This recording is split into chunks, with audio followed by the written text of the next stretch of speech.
승리하게 도와주시옵소서. 오늘 이 예를 시작하는 시간인데 임금 순서 가운데 함께해 주시옵소서. 성령께서 강권적으로 역사해 주시기 있어 감사드리고 무조건 진리 예수 그리스도의 이름으로 기도드립니다. 아멘.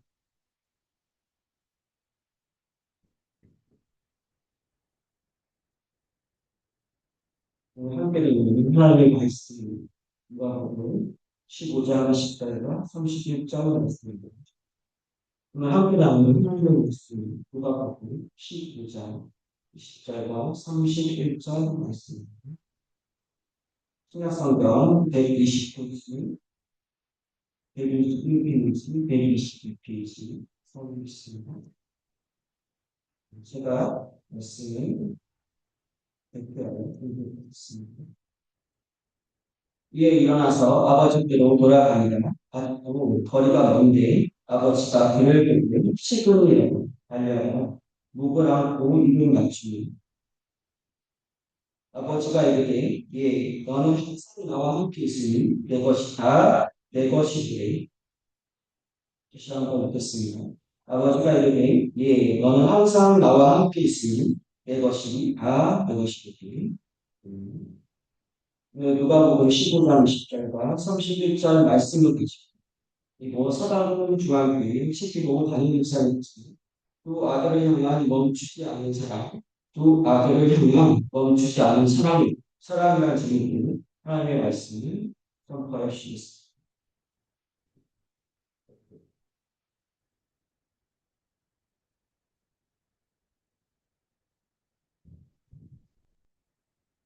이게 우리 소기천 목사님께서 제 군대 선임이기도 하시던 저를 이등병으로 전입했을 때 누구보다도 가장 아껴주시고 사랑하셨던 소기천 교수님께서 설교 앞에서 감사한 마음으로 감사하게 의견이었습니다. 그리 예수 학교라는 이 무익을 중에서 설교 부탁받아서 어떠한 말씀이 전했다 듣고 싶어하다가 4분절이란 이 시간 속에서 우리가 잘 알고 있는 돌아온 학자라는 이 말씀을 가지고 말씀을 함께 나누고자 합니다. 특별히 오늘 본문의 말씀은 예수님 당시 특별히 펠레스타인 1세기에 있어서는 충격적인 스캔들이 해당되는 말씀이라고 이와 같이 볼 수 있을 거예요. 평화로운 한 마을에 놀라운 소식이 전해지게 되었죠. 그 소식은 어떠한 소식입니까? 한 아들이 아버지에게 찾아가 아버지 유산을 먼저 나에게 상속해달라는 거 이야기하겠습니까? 그런데 그 당시 아버지 돌아가시지 않은 아버지에게 유산을 상속해달라는 이와 같은 이야기는 한 가지예요. 아버지 빨리 돌아가세요. 빨리 죽으세요. 하는 말입니다. 동시에 또 한 가지는 뭐냐면 나는 이제 더 이상 아버지와의 관계는 필요 없고 아버지의 재산만 나는 필요합니다라는 이와 같은 이야기가 볼 수 있지 않겠습니까? 당신이 율법과 유교한 이스라엘의 정서상 이와 같은 행위는 어떠한 것이든 그냥 폐륜적인 일이라 말씀드릴 수 있을 거예요. 이와 같은 폐륜적인 행위에 대해서는 합법적으로 된다고 사람을 친다 할지라도 그것에 대해서 나무랄 사람이 없는 이와 같은 상황이라 말씀 듣지 않겠습니까? 그러나 아버지는 어떠하죠? 아버지는 아들의 이와 같은 이야기에 대하여 마치 자신의 살점을 떼어서 아들에게 내어주듯이 정말 그 재산을 아들에게 내어주지 않습니까? 이와 같은 아버지의 모습 보고 사람들은 그 둘째 아들을 향하여 뭐라고 이야기하냐 말하면 세상에 저런 자식을 보았나 이제 저 녀석을 우리 마을 사람 아니야 이와 같이 선을 아마 그었으리라 라고 생각해 볼 수 있을 거예요. 우리가 이 후의 전개사는 너무 잘 알고 있죠. 둘째 아들은 먼 흙에 가서 아버지가 준 모든 재산을 다 탕진해 버리고 그리고 또한 이제는 더 이상 먹고 살 길이 없어서 돼지를 치면서 돼지나 먹는 쥐염 열매를 먹다가 이제는 그것마저도 다 끊어져 버리는 비참한 상황이 유리되잖아요. 이와 같은 비참한 상황 속에서 둘째 아들은 무엇을 생각합니까? 아버지 집에는 먹을 것이 풍족한데라고 하는 이와 같은 생각이 그 아들의 마음속에 미치게 되어지고 그 아들은 아버지에게 나를 품꾼 중 한 명으로 여겨달라라고 하는 마음으로 이제 아버지를 향하여 찾아나가는 이와 같은 이 상황이 연출되게 되어져요. 하지만 고향 땅을 찾아가는 둘째 아들에게 가장 큰 걸림돌이 하나 있죠. 성경학자 테데스 베일이라고 하는 사람은 십자가와 탕자라고 하는 책을 통하여 당시 이스라엘의 그 문화라고 하는 이와 같은 모습을 우리에게 잘 소개해주고 있는데 이방 사이에서 가문의 재산을 탕진하고 돌아온 아들 향하여 그리고 또한 그 마을 사람들 향하여 그 동네는 어떻게 처리하느냐 말하면 케자자라고 하는 의식을 행하게 되었죠. 이 케자자라고 하는 의식은 무엇입니까? 흙으로 만든 흙아리를 그 아들 앞에서 던져 깨어버리고 이제 너와 나는 아무런 상관이 없다라고 하는 이와 같은 의식을 일반적으로 행하여 이와 같은 의식이 케자자라고 하는 의식 아니겠습니까? 당시 이스라엘에게 있어서 재산이라는 것은 개인의 이와 같은 풍요로운 삶을 유지하는 재산이 아니라 마을 공동체의 이와 같은 부산이 바로 이 재산이라고 한 것인데 마을 공동체의 재산을 이방 사회에서 낭비하고 들어왔다. 여기 더하여 이스라엘 백성들이 가장 부정하게 여기는 돼지와 함께 거주하며 돼지가 먹는 그 쥐염 열매를 먹었다라고 하는 이와 같은 사실을 바로 마을 사람들이 안다라고 한다면 이것은 말할 것 없이 피자자 의식을 행할 수밖에 없는 이와 같은 상황이라고 말씀드리지 않겠습니까? 이 피자자 의식을 행하면서 사람들은 뭐라고 말할까요? 이제는 너와 나와는 아무런 상관이 없다라고 하는 이와 같은 의식이 곧 벌어질 예정 아니겠습니까? 이와 같은 상황 속에서 아버지 마음은 매우 황급했겠죠. 왜 황급입니까?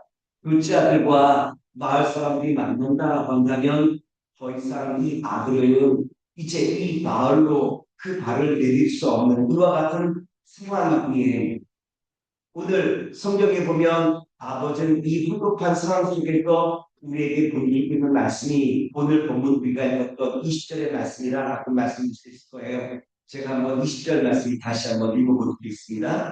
아직도 거리가 먼데 아버지가 그를 보고 시근히 여겨 달려가 목을 안고 입을 맞추고 우리가 잘 알고 있는 것처럼 이제 고대 근동 지방에서 특별히 이스라엘사에서 제사장이라든지 어른이 변려간다. 그리고 옛날에는 의복 자체가 긴 의상이기에 다니기 위하여는 그 긴 옷을 이제 손으로 붙잡든지 아니면 이제 그 달릴 때 허벅지가 보이게 되어지는데 이 모든 것은 가장 큰 수치로 여겼던 이와 같은 상태 아니겠습니까? 옛날 제가 어렸을 때 저희 아버지와 어머니가 길을 걸어가실 때 모습을 제가 지금도 기억하고 있어요. 아버지는 저 앞서 걸어가시고 어머니는 뒤에 한 서너 발자국 혹은 다섯 발자국 뒤에서 따라가시는 모습이 지금도 생생한데 그런데 이와 같이 정말 아버지라고는 이와 같은 모습, 어떤 모습이라면 정말 얼마나 가부장적이고 또한 정말 그 권위를 우리에게 상징하고 있지 않습니까? 오늘 이 아버지가 왜 이토록 불렸던 이유가 있다면 마을 사람들보다 먼저 이제 그 둘째 아들을 찾아가 둘째 아들을 끌어안고 이 아들은 나의 아들이다 라고 사람들에게 정말 그 아들 향한 사랑의 마음을 보이고 말미암아 이 의식이 간절 의식이 행해지지 않도록 정말 애쓰고 있는 아버지의 그 놀라운 사랑을 우리가 이 본문의 말씀 중에서 읽어볼 수 있다라는 거예요. 사순절이라고 한 절기를 생각해 본다면 사순절이라는 것은 주님께서 우리를 향하신 십자가를 지신 사랑이 이 사순절이라고 하는 의미인데 다시 말해서 이 아버지의 마음은 둘째 아들을 향한 아버지의 마음 정말 간절 의식이 해지기 전에 먼저 수치와 그리고 또한 사람들의 손가락질을 다 두려워하지 아니하고 달려가는 그 아버지의 마음이 결국은 예수님께서 우리 향하신 사랑의 마음이요 하나님의 우리 향하신 놀라운 사랑이라고 우리가 말할 수 있지 않겠습니까? 아버지 그 마음이 결국 사순절의 마음이라고 이와 같이 말씀드릴 수 있을 거예요. 우리가 본문 누가복음 15장을 흔히 돌아온 풀자 이야기라고 이야기하는데 여기서 풀자라고 하는 것은 한문으로 낭비하다, 소비하다라고 하는 의미 아니겠습니까? 그래서 풀자, 이 돌아온 풀자라고 이와 같이 이야기하는데 오늘 이 돌아온 풀자의 이야기에 대해서 티모시 킬러라고 하는 미국의 장로교회 목사님은 뭐라고 이야기하냐면 이 부분의 말씀의 제목은 잘못 되었습니다. 이와 같이 이야기해요.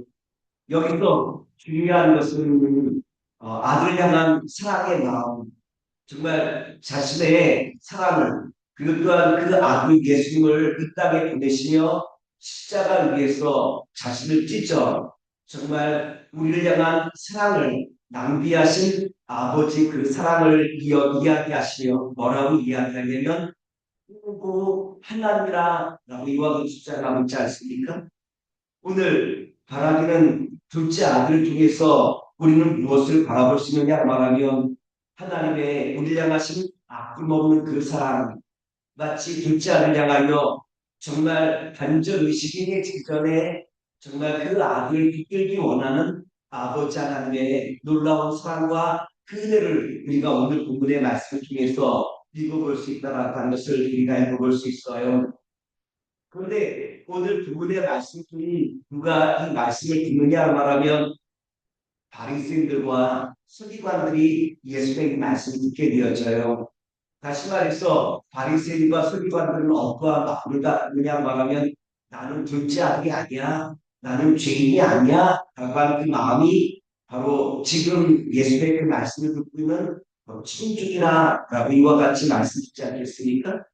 그런데 이와 같은 나는 죄인이 아니라라고 하는 그 친중을 향하여 예수님께서는 우리에게 이 첫째 아들의 그 비유를 우리에게 이야기해 주고 있지 않습니까? 집에서 아버지는 둘째 아들이 돌아오자 큰 잔치를 벌이게 되어지고 이 잔치 연주 소리를 듣고 첫째 아들은 집으로 돌아오는 길에 하인에게 묻죠. 이 소리가 무슨 소리입니까? 라고 이와 같이 묻게 되었자 하인은 첫째 아들에게 이와 같이 답변하지 않습니까? 아버지가 둘째 아들이 돌아와 기쁜 마음으로 이 둘째 아들을 위하여 잔치를 지금 벌이고 있습니다.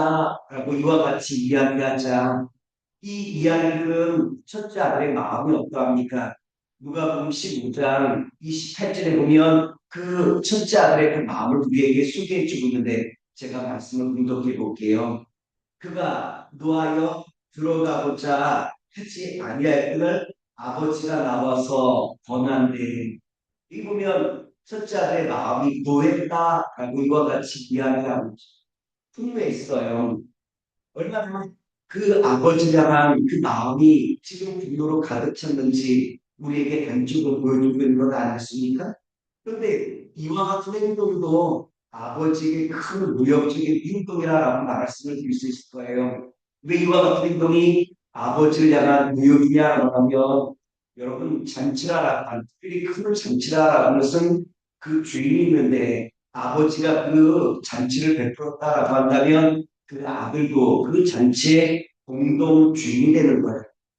근데 공동 주인인 큰 아들이 그 잔치에 들어가지 아니하고 그 문 밖에서 가만히 서서 그 문을 들어가지 않는다라고 한다면 지금 이 아들의 행동을 마을 사람들이 바라본다면 무엇이라 여기겠습니까? 아, 이 첫째 아들은 아버지 그 행사가 마음에 들지 않아서 아버지에게 지금 모욕을 주고 있는 것이야라고 모든 사람들이 다 이해할 수 있는 이와 같은 모습 아니겠습니까?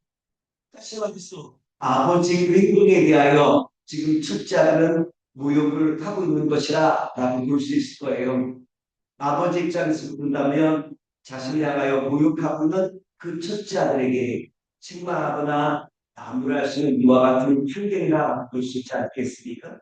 그럼에도 불구하고 아버지는 이 아들이 이와 같이 자기에게 모욕을 주고 있는 이와 같은 상황 속에서도 아버지는 28절 말미에 보면 뭐라고 이야기하죠?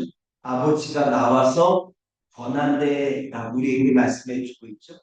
마치 둘째 아들이 마을로부터 단절되어진 것을 막기 위하여 버선발로 나가 수치와 부끄러움을 다 이제는 개의치 아니하고 둘째 아들을 사고로 맞이했듯이 자신을 모욕하고 있는 이 첫째 아들을 향하여 나와 그 아들을 맞이하고 있는 버선발로 나와 그 첫째 아들마저도 품어주고 있는 아버지의 놀라운 사랑을 우리가 읽어볼 수 있다고 하는 거예요. 다시 말해서 둘째 아들의 이와 같은 모습도 첫째 아들이 자신을 모욕하고는 이 모욕의 순간에도 아버지는 끊임없이 다가와 사랑의 마음으로 그 아들을 품고 있는 아버지의 놀라운 사랑의 그 모습을 우리에게 잘 이야기해 주고 있지 않습니까? 아버지가 아들을 향하여 사랑의 마음으로 달려와 그 아들을 권하자 첫째 아들이 그 아버지에게 뭐라고 이야기합니까? 29절에 보면 이와 같은 말을 하고 있죠. 제가 한번 공동해 드릴게요. 내가 여호와의 아버지를 섬겨 명을 어김이 없거늘 내게는 염소 새끼라도 주어 나와 내 것으로 즐기게 하실 일이 없거니. 여기 보면 첫째 아들이 아버지에게 뭐라고 훈련하죠? 아버지 나는 지금까지 아버지 열심히 섬겼는데 나귀 새끼 한 마리 내어준 일이 없지 않았습니까? 라고 이와 같이 이야기해요.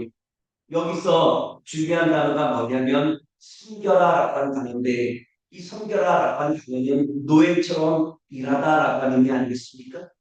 다시 말해서 첫째 아들은 지금 어떠한 마음의 상태냐고 하면 노예처럼 일했다라고 하는 다시 말해서 사랑으로 아버지에 대한 헌신의 그 자리, 기쁨의 그 자리에 서지 못하고 이제 아버지가 죽기만 하면 이 모든 재산은 다 내 것이라고 하는 이와 같은 마음으로 노예처럼 일했다라고 하는 것이 바로 첫째 아들의 그 마음의 상태임을 우리에게 잘 이야기해 주고 있지 않습니까?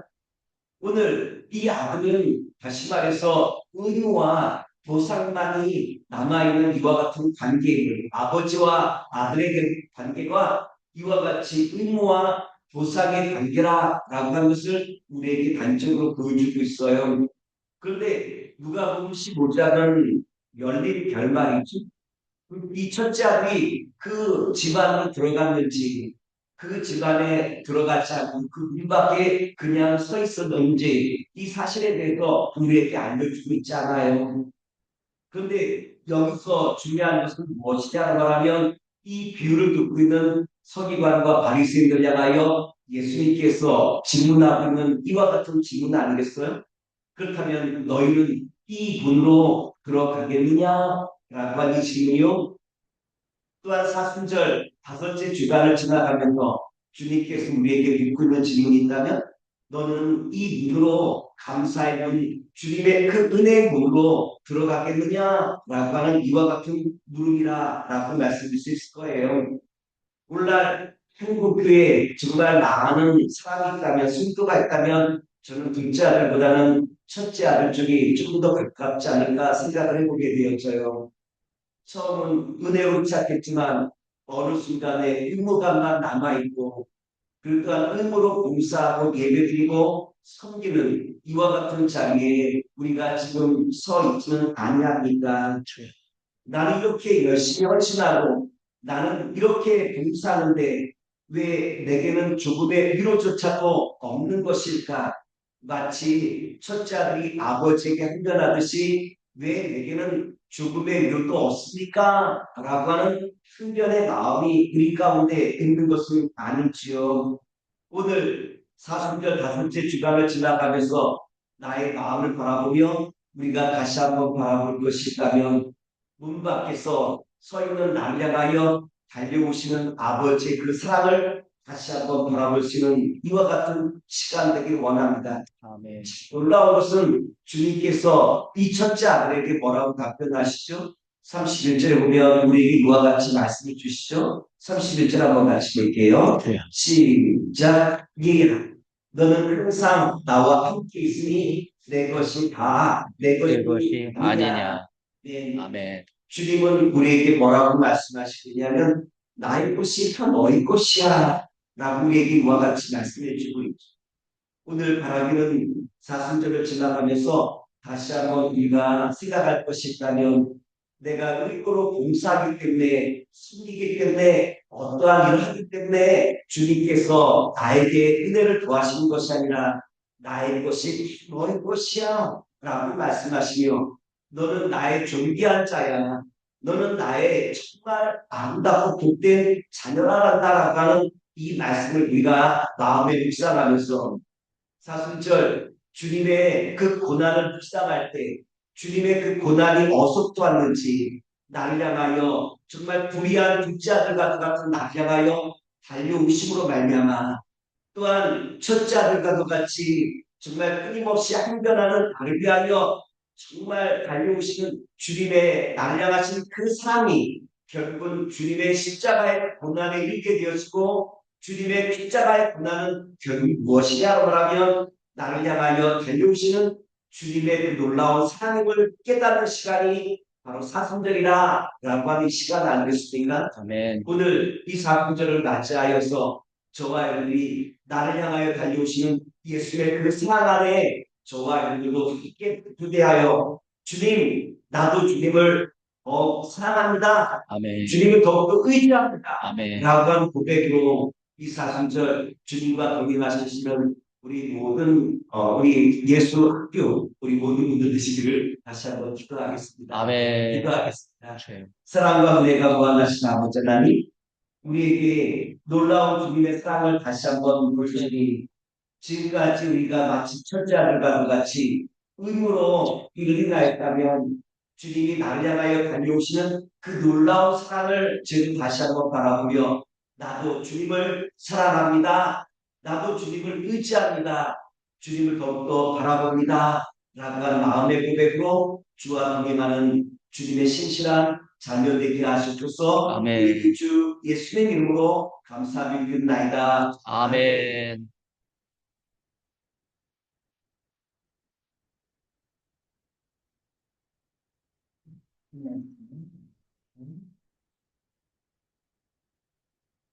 서울 정신교회 서울 부장님 주세요. 황금신님 있습니다.